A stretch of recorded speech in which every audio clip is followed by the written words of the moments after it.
See, I changed my hat so that you guys don't know I recorded them both on the same day. Haha, actually, I just spilled the beans. Whoopsie.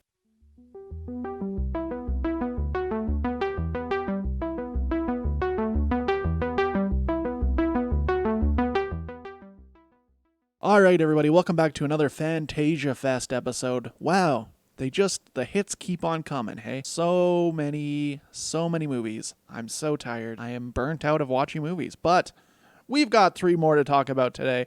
First up is Tezuka's Barbara. So this is a little thing based on an anime.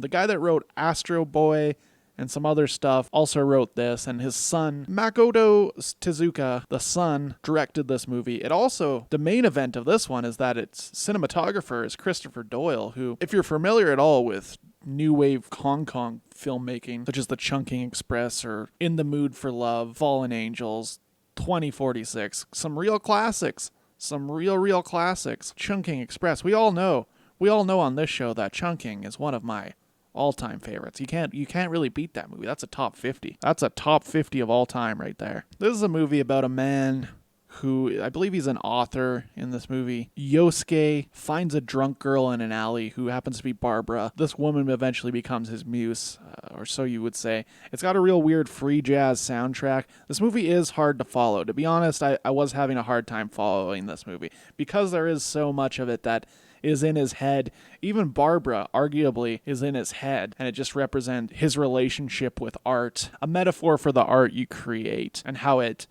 smothers you to death eventually. The main plot point of this movie is that this guy's obsessed with sexual encounters, and he does go into a crazy haze where he'll just start fucking anything. This is a very adult-oriented film. He, at one point, he's shopping for a suit or whatever, and starts fucking what he thinks is a woman, but when Barbara comes in, he realizes that it is in fact a mannequin. And this happens a few times throughout the movie, where Barbara swoops in to stop him from fucking some sort of inanimate object, or sometimes an actual object, like a dog or something.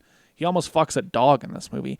That's some really fucked up shit. There's a lot of very, very fucked up shit in this movie. Voodoo sex cults, and he just becomes entrenched in alcoholism, and things that you think are happening maybe aren't happening. It's a very, very confusing, in-depth movie that I tried to pay attention to, but there's just so much going on in this film. When you're looking at it, it does feel like the vibe of it is like an art house movie, one of these Hong Kong art house movies. It feels like The Chungking Express, but the characters in it are so outlandish, where that is where they really do feel like a comic book or a manga, is that the characters are so insane. Just not even the main characters, Barbara and Tezuka, just like the people they meet along the way, like that voodoo sex cult. You got weird band members, just like homeless people that are like breakdancing and shit. Everything about this movie is comic booky, but it has such a sinister undertone to it. Eventually they get into a fight about whether or not he loves her or not, and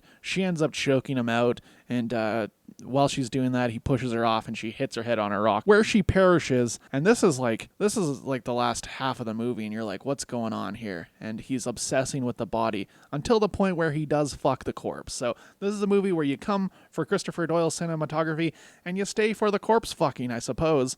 It's a very shocking and disgusting movie a lot of the time. Whether or not it works, I don't know. I thought it was not a very good film at the end of the day, but I think there's some ideas in here that make sense. There are some ideas in here that make sense. I didn't really enjoy it, to be honest. It's like kind of a gross and creepy movie, and I don't know if I get this Goro Inaki guy. He's in a lot of stuff, but he's got the worst hair of all time. His hair looks like fucking black straw. His hair is so bad. And this guy's fucking all the time. I guess he's not really fucking. He's fucking dogs and shit. Not for me, but I could see if you were interested in this kind of thing, it might be a film for you. I'm gonna have to give this bad boy 2 stars.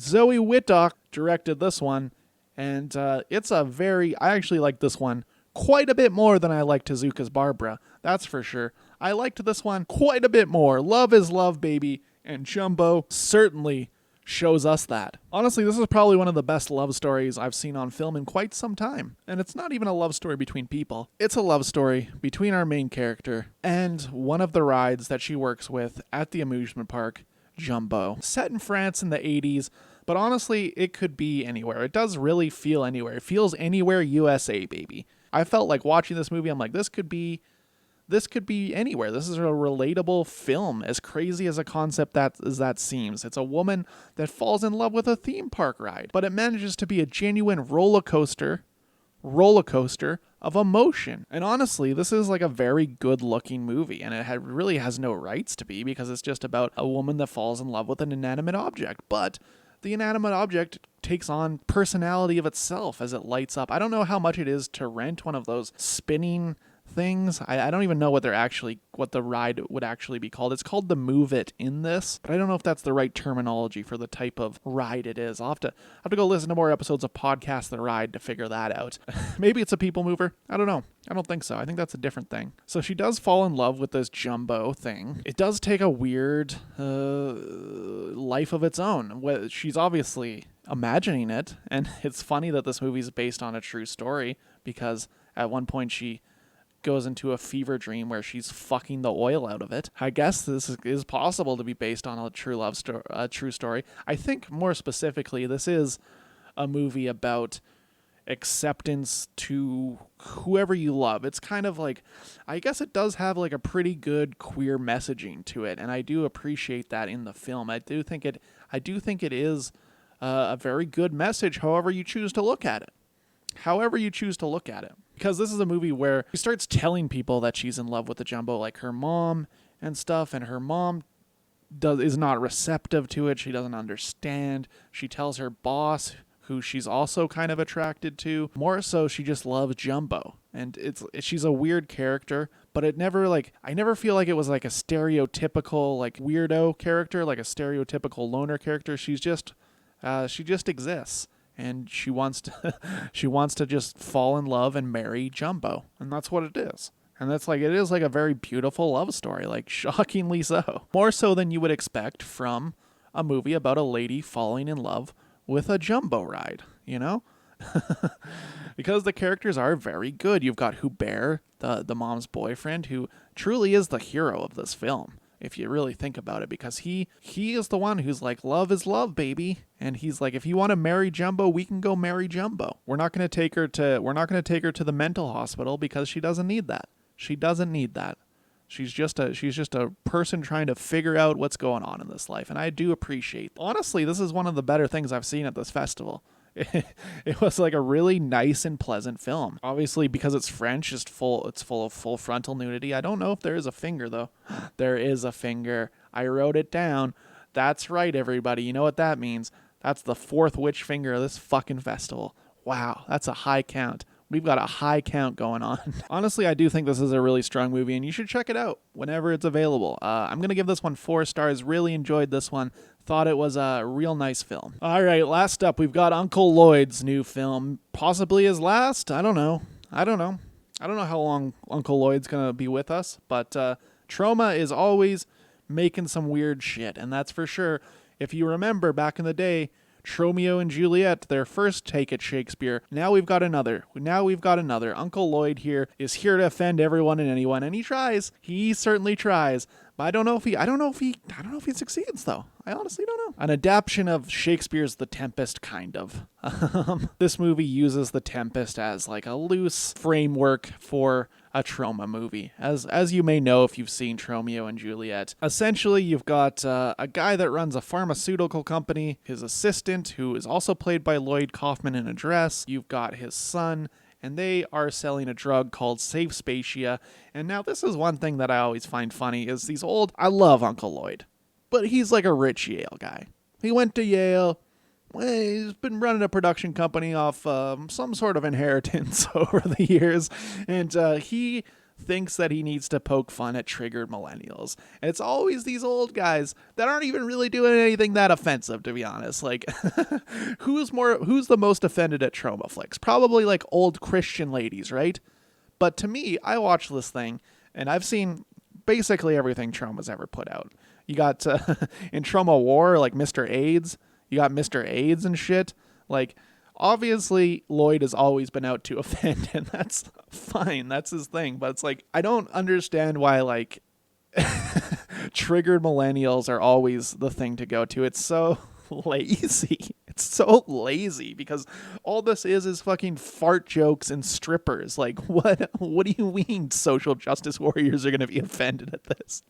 Maybe the classic trauma racist humor that's strung throughout this movie, maybe that. But even that's like pretty tame to what you could say in this movie. So basically all of these pharmaceutical guys are on a boat, and it gets hit by a shitstorm from Wales or something. It doesn't matter. Just everyone's covered in shit. They end up in Tromaville, New Jersey. They land on the shore, and they get washed up and find their way to a little crack house that Lloyd Kaufman's character, the scientist behind all these drugs, and was ousted from his own company. So it does have like some satire to like the studio system and how he was never allowed to make the films he wanted, I suppose, is what that is.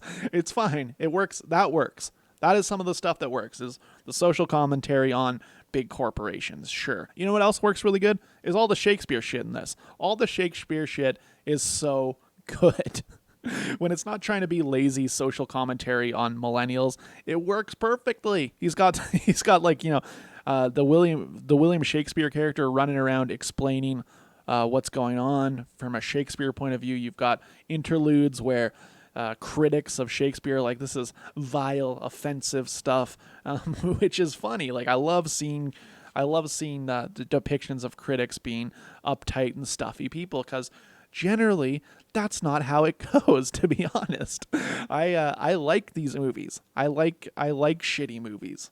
That's part of the allure of a shitty movie, is to watch something shitty, and there's a lot of shit in this.